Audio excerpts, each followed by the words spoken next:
Happy new year दीदी।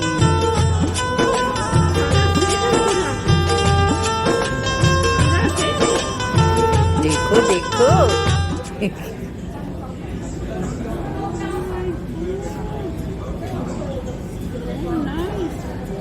Last time भी तूने बॉडी शॉप का लिया, वो भी अभी तक थे मेरे पास।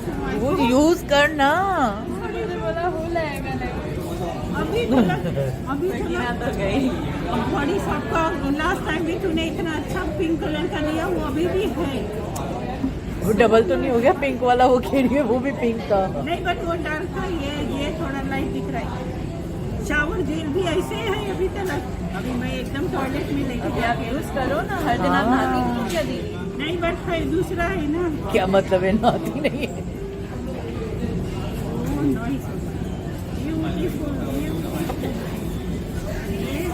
स्मेल तो देख इसकी, स्मेल कैसी है। बॉडी बटर देखना लगा के थोड़ा। पहले वाला भी बॉडी बटर ही था।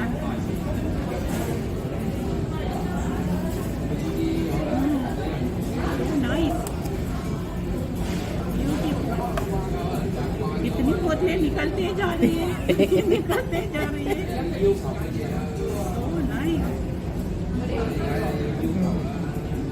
वो बोलती है ये यहाँ लगाते हैं, ये यहाँ लगाते हैं। मैंने कहा जिसको दे रही हूँ उसको पता है कहाँ लगाते हैं, तू दे दे।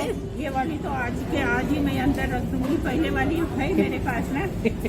2 चीजें बाकी है, ये है और उसमें स्पंज भी था, पता है बड़ी। स्पंज दिया ही नहीं उससे, मैंने बोला उसको इतना स्पेंड नहीं दिया ना। हाँ मैंने पिंक कलर का मैंने उसको बोला लूफा भी था।